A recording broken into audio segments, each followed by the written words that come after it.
A device imitating the spider's spinning gland was created.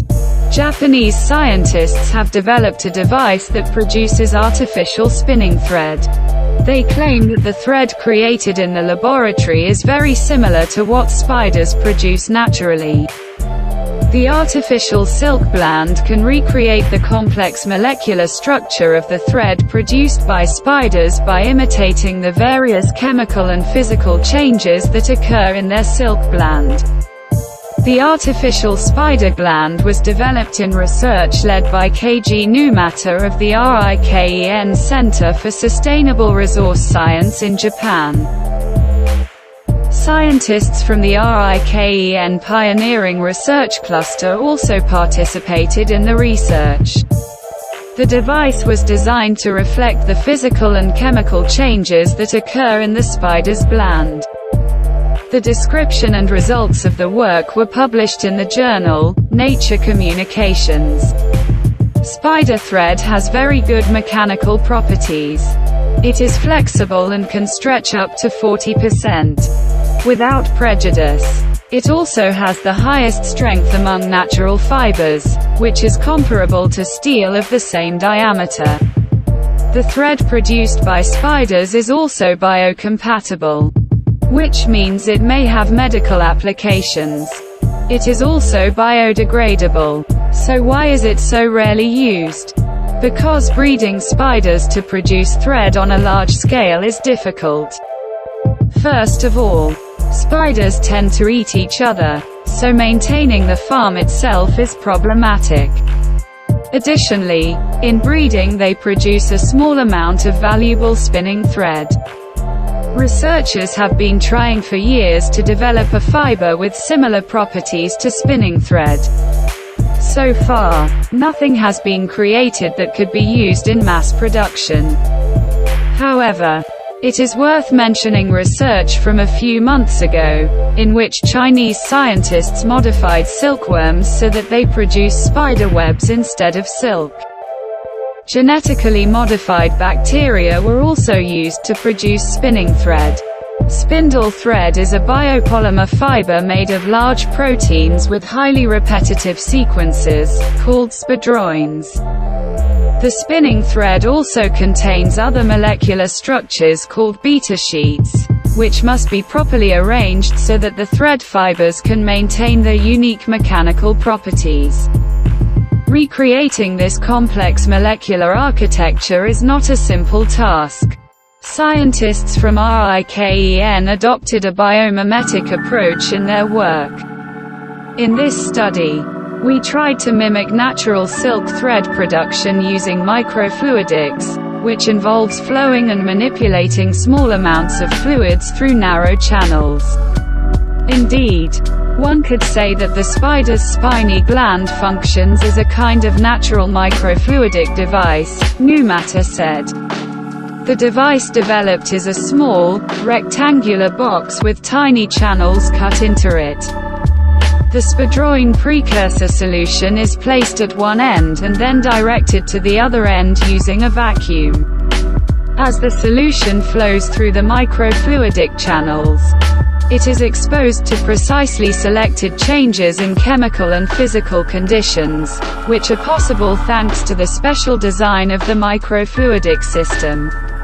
Under appropriate conditions, spindroin proteins self-assemble into thread fibers with a characteristic complex structure. Choosing the right parameters to identify the correct conditions was not easy. But ultimately, it was possible to optimize the interactions between different areas of the microfluidic system. During experiments, researchers discovered, among other things, that using force to push the protein precursor did not work. Only when vacuum was used to move the spindroin solution, fibers with the correct structure were formed. It was surprising how robust the microfluidic system was once various conditions were established and optimized. The fiber laying was spontaneous, extremely fast and highly repeatable. Importantly, The fibers showed a clear hierarchical structure that can be found in the fiber of a natural spinning thread, admitted Ali Malay, one of the co-authors of the publication. Ideally, we would like to have an impact on the real world. For this to happen, we will need to scale up our fiber production and make it a continuous process. We will also assess the quality of our artificial spinning thread using several indicators, and based on this we will make further improvements. New matter emphasized.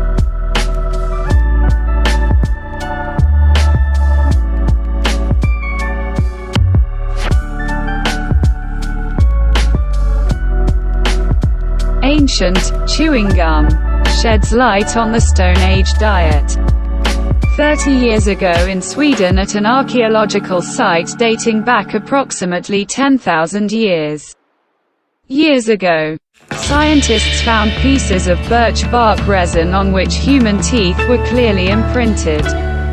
Studies of DNA extracted from this ancient chewing gum have revealed the diet of people at that time.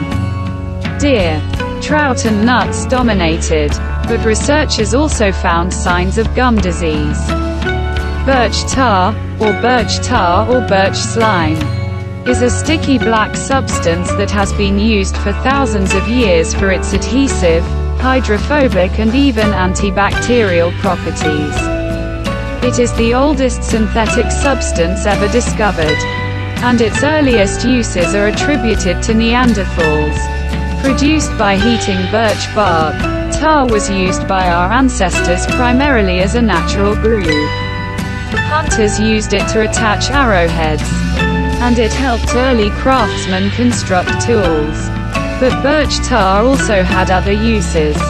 Tar lumps found in archaeological sites often contain traces of teeth, and given the antiseptic properties of birch resin, it may also have served as a prehistoric treatment for periodontal disease.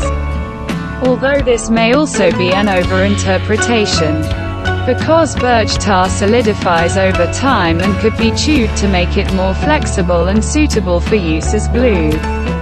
In the 1990s, 3 pieces of chewed birch tar with clear tooth impressions were found at the Huseby Cleve site north of Gothenburg. Thousands of flint artifacts and human bones were found at this site. Based on the age of the sediments in which the ancient chewing gums were found, scientists estimated that they were between 9,540 and 9,890 years old. Scientists managed to extract human DNA from birch tar. On this basis, the genetic profile of people who chewed it was mapped. Thanks to this, scientists determined that birch tar was chewed by teenagers. We found some samples and both men and women were chewing them. Most of them looked like they were chewed by teenagers, said Anders Gotherstrom, co-author of the publication published in the journal Scientific Reports. Chewed birch tar from the Stone Age is a relatively common find.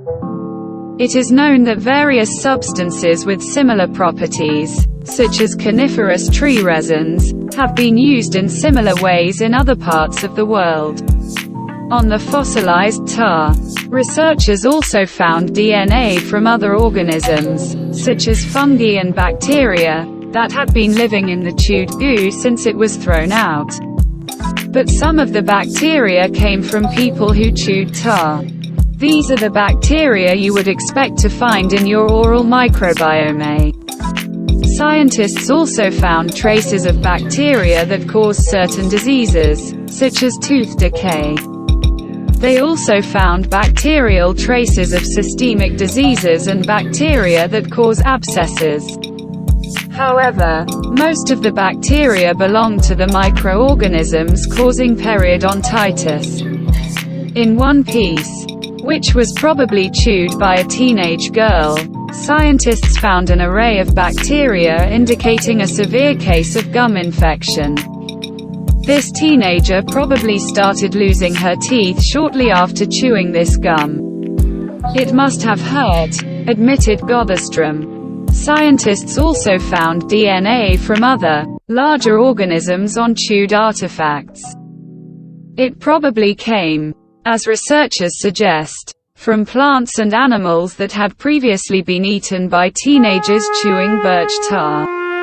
Scientists have discovered DNA from brown trout, red deer and hazelnuts. They also found traces of apples, ducks, a European robin, several canids, a wolf and a fox. Researchers indicate that Stone Age Scandinavians could, in addition to eating these species, use their teeth to process the bones of these creatures into tools. They may also have used the teeth to prepare the skins of these animals. Other plants, apart from the detected hazelnuts, included mistletoe. According to researchers, it could have been used for medicinal purposes or to produce poison for arrowheads. The discoveries represent a major step towards understanding Stone Age culture. As the analysis continues, more surprises may emerge.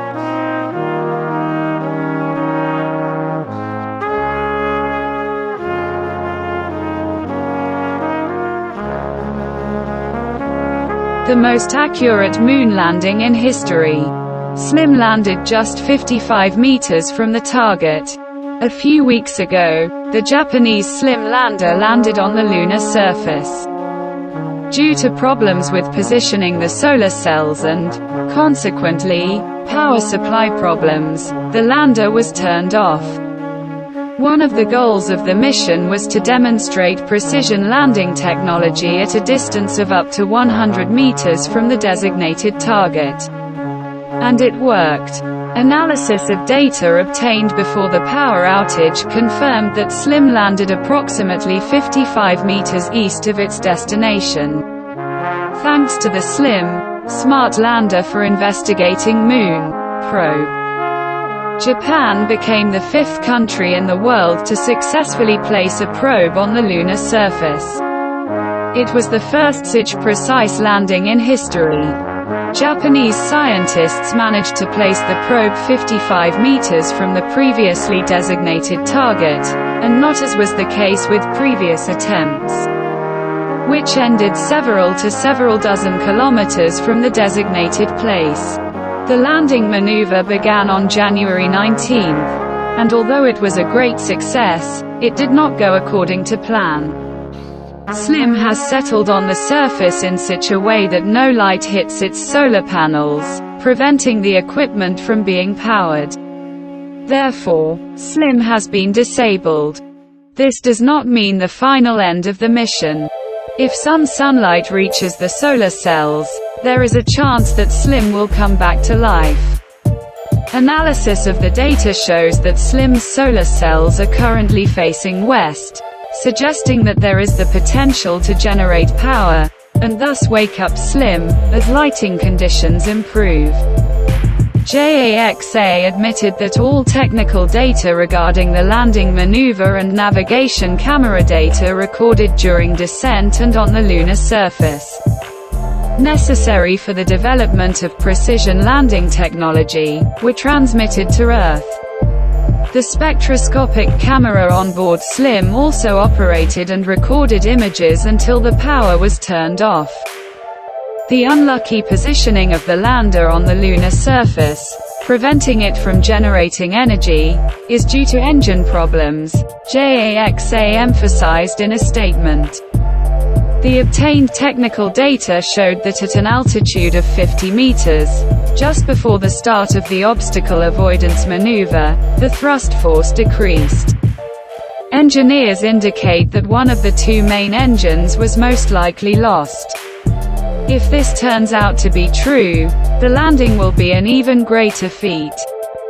If not for this, the landing could have been even more precise.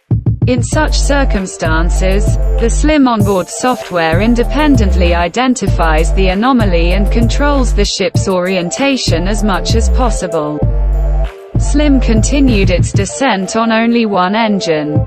The falling speed at the moment of contact with the lunar surface was approximately 1.4 meters per second. The cause of the loss of functionality of the main engine is currently being investigated.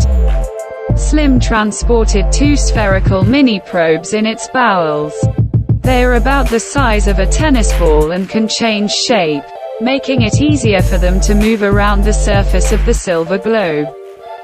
The 2 small rovers were intended to help the mission team monitor the health of the larger lander, take photos of the landing site and provide an independent system for direct communication with Earth.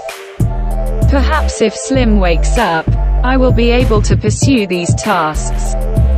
But under the circumstances, they successfully conducted operations on the lunar surface, as JXAX put it.